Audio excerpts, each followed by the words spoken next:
Okay, thanks for that, Asaf. And yeah, so I practice and I teach and I direct a program. I co-direct a program. My co-director Mati Lieblich is here with us today in mindfulness-based psychotherapy. And so, what is mindfulness-based psychotherapy? So first of all, what is mindfulness? Right?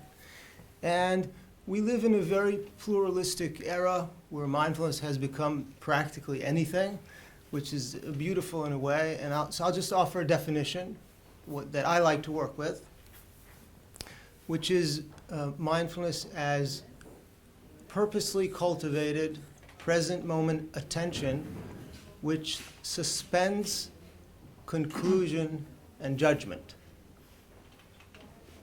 Okay? This is a definition that I feel connected to. All right? So it means that I pay attention purposely to what is happening now, and the outcome of this is a suspense of conclusion and judgment. It's not a cancellation. It's not that I can become or want to become non-judgmental or inconclusive. Yeah? But rather there is this kind of a gap which is formulated. And that gap is important. Okay? This gap is important for understanding mindfulness practice, for understanding the mindful state of mind, and for understanding what we are trying to accomplish in mindfulness-based psychotherapy. Okay? Which is a flow between two sorts or two modes of paying attention. One is paying attention to what is happening now. So for example, right now, I'm aware of the fact that my hand is going up and down, right? And my breath is slightly accelerated. I feel dryness in my lips. I can sense the contact between my sit bones and the chair. These are things that I'm aware of in my current momentary experience.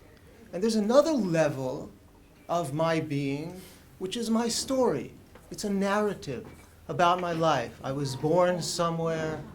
I went traveling. My father's name is Yitzchak. Okay? And things along these lines.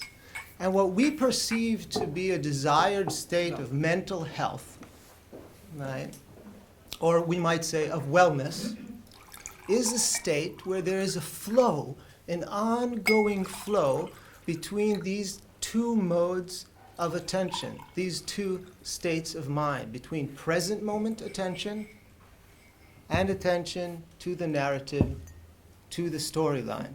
I mentioned my father, Yitzchak, and maybe I can end just with a little story about him, if that's okay. My father he's 90 years old. Okay. And 5 years ago, just around the time when my son was born, we held a big 85th birthday party for my father. This is Israel, we're a big clan, we got 100 people into the room, and we said, let's celebrate. So we did what you do at such celebrations, and then we asked my father, Yitzchak, please, would you say something? Oded just quoted a great Zen master who said, you have to say something. So we said to my father, would you please say something? So he agreed. So he stood up and he said to us, the 100 members of his clan, his children, his grandchildren, and his great-grandchildren, you may think that I am an old man, 85 years old, and close to the end of my life. And that Agam, that's my son, is not even 1 year old, a very young man, close to the beginning of his life. But this is not true. And then my father banged on the table and he said, we're both smack in the middle of it.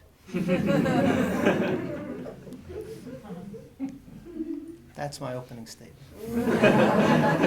Thank you.